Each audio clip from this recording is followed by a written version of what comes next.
Մենք էական ներդրում ենք կատարել նաև կապիտալ շինարարության ոլորտում։ Ես մի քանի թիվ կհնչեցնեմ, որոնք շատ խոսուն են։ Մասնավորապես կանդրադառնամ կապիտալ ծախսերին 2018 թվականին։ Կապիտալ ծախսերը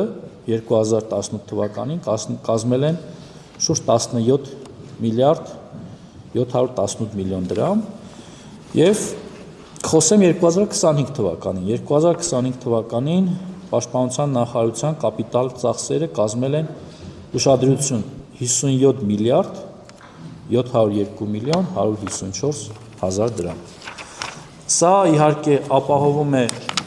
եւ ամրաշինական կառույցների շինարարությունը եւ զորանոցային ֆոնդի շինարարությունը եւ իհարկե նաեւ կենսապահովման այլ ուղղություններով կատարվող շինարարությունները, այդ թվում նաեւ վերանորոգումները եւ մեղմ ասած սա նույնպես խոսուն է թվերի համատեքստում։ Շատ է խոսվում նոր համազգեստի անցման մասին, այդ թվում նաեւ քննադատություններն են հանրային տիրույթում, ընդդիմադիր գործիչների կողմից, հարգելի գործընկերներ, կարծում եմ այս հարցը որոշակի պարզաբանման կարիք ունի։ Ես բազմիցս հնչեցրել եմ, որ մենք տարեվերջին կունենանք դեռևս 2025 թվականին եմ հնչեցրել, կունենանք նմուշները եւ ըստ էության մենք այդ նմուշները ունեցել ենք, բայց թյուր կարծիք կա հասարակության մեջ, որ մենք կատարել ենք ամբողջական գնում։ Պաշտպանության նախարարությունը նոր համազգեստի ամբողջական գնում դեռևս չի իրականացրել։ Սա ի գիտություն նաեւ տեղական արտադրամասերի, ընկերությունների, ում մոտ այս թյուր կարծիքը ստեղծվել է նաեւ գուցե արհեստականորեն։ Ամերիկյան Միլկելն ընկերության հետ մեր պայմանագիրը ենթադրում է, որ նրանք մեզ պիտի ներկայացնեն փորձանմուշներ, դրա համար նաև տեխնիկական նկարագրեր եւ այսպես կոչված լեկալներ։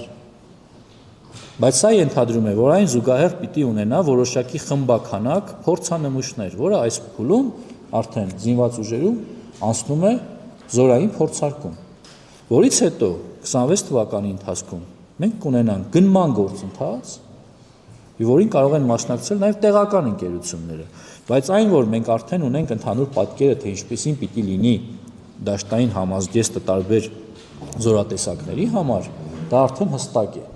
Մենք հստակեցնում ենք նաև այս փուլում առաջիկա 1 ամսվա ընթացքում մենք կունենանք նաև ամենօրյա համազգեստի եւ տոնական համազգեստի նմուշները որոշակի խմբականակով, դա նույնպես կանցնի իր փորձարկման փուլը եւ 26 թվականին գնման գործընթացի արդյունքում դա կտարածվի ամբողջ զինված ուժերի վրա։ Կարծում եմ այսքանով այս հարցի շուրջ քննարկումները եւ շահարկումները պիտի ավարտենք։ Հավանիչ տեսանյութը եւ բաժանորդագրվիչ նորությունները բաց չթողնելու համար